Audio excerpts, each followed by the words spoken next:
जी सुबह के टाइम लगभग 1 कलाक ताईं हलंदड़ बरसात का पोइ सखर जेको आहे तलाउनि जो ॾेख ॾेई रहियो आहे। सखर जा अक्सर जेके इलाइक़ा आहिनि उते बरसात ऐं ड्रेनेज जो पानी मिक्स थी तलाउनि जी सूरत में ॿिहिजी वियो आहे। जो शहरनि सां ॻाल्हि ॿोल कयूं त उन्हनि जो छा चवणु आहे?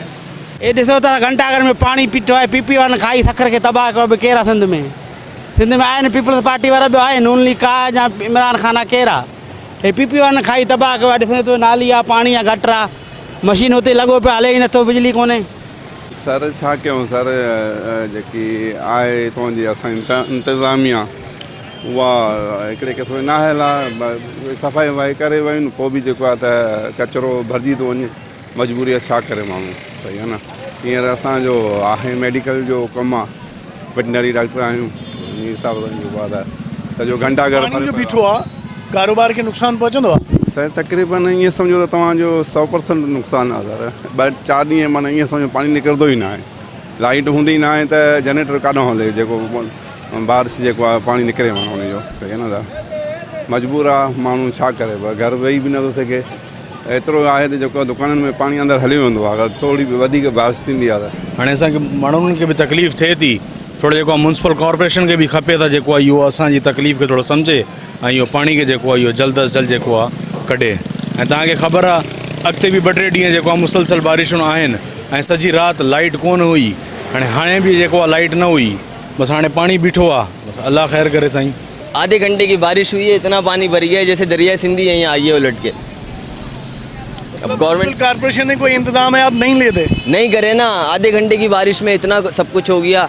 लेकिन उम्मीद है इंशाल्लाह मेयर अरसलान इस्लाम शेख से कि वो इसको जल्द से जल्द बेटर करेंगे और घंटाघर हमें फिर वही पुरानी सूरत हाल में नज़र आएगा, अच्छी वाली में। अभी कहाँ तक पानी है? अभी वहाँ तक गए सेक्शन तक पानी है, हर जगह पानी है।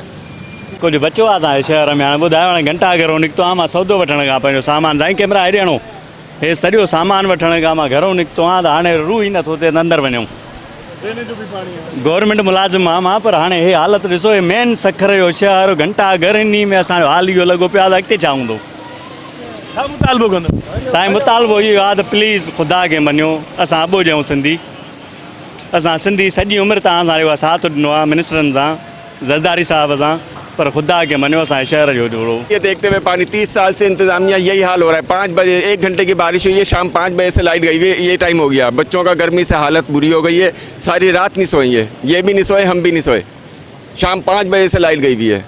इंतजामिया के हालात आपके सामने, 30 साल से यही गवर्नमेंट देख रहे हैं हम, यही इस्लामुद्दीन शेख देख रहे हैं, यही अरसलान इस्लाम शेख देख रहे हैं। 30 साल हो गए हमें देखते हुए।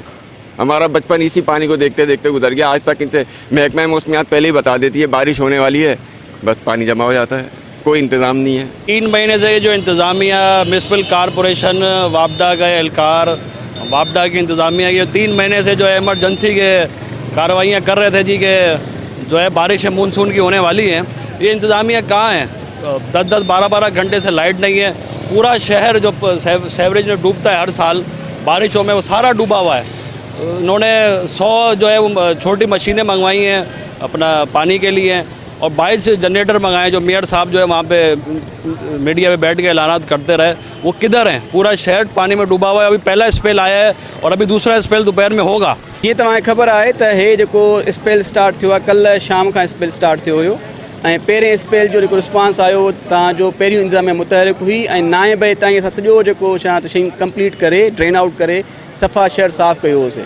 उनखां अलावा वरी राति जो तक़रीबन 3 बजे खां पोइ सुबुह 6 बजे ताईं इहा बारिश थी आहे, जंहिंमें 62 मिलीमीटर बारिश तव्हांजी जेका आहे सखर शहर में थी आहे, जंहिंमें तक़रीबन तव्हांजा जेके सभु लो लाइंग एरियाज़ हुया उते जेको आहे पाणी जमो थियो ऐं सॼी इंतज़ामिया उन में मुतहरिक थी वई हुई सुबुह मॉर्निंग में। छो त मां सभिनी खे सुबुह 5:30-6 बजे कॉल कई ऐं सभई जेके तव्हांजा डिस्पोजल स्टेशन हुया, जंहिंमें तव्हां शालीमार आहे, तव्हां जेल गार्डन आहे, वसपुर आहे, तव्हां बखर आहे, तव्हां म्याणी आहे, तव्हां पुलिस हेडक्वार्टर आहे, they are all functional since morning, जॾहिं खां इहे बारिश स्टार्ट थी आहे। ऐं जीअं तव्हांखे ख़बर आहे लाइट कोन हुई त लाइट जो असां जनरेटर जो इंतज़ाम कयो होसीं ऐं सभु असांजा पंप जेके आहिनि जनरेटरनि ते हलिया आहिनि ऐं जेको बि शहर जा जेके इलाइक़ा आहिनि सवाइ 2 जॻहियुनि जे असांजा 100% डीवाटरिंग थी वई आहे, जंहिंमें तव्हांजो जस्ट जेको रहियो आहे जेल गार्डन तव्हांजो जिते 4 खां 5 फीट पाणी हुयो, हाणे मां उतां थी आयो आहियां तव्हांजा 2 इंच पाणी वञी बचियो आहे। उनखां अलावा हिते तव्हां जेको सेकंड पॉइंट आहे तव्हांजो जेको घंटाघर, हे तव्हांजो लोएस्ट पॉइंट आहे जिते तव्हांजो जेको आहे हमेशह पाणी बीहंदो तमामु घणो।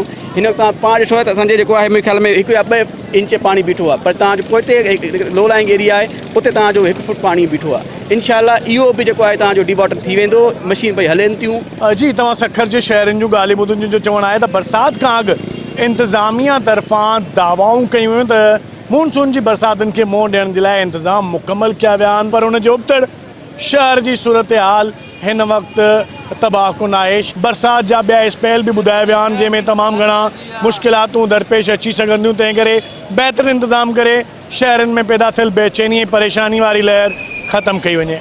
कैमरामैन सजाद संजन नगद, फारूक सुमरो, टाइम न्यूज़, सखर।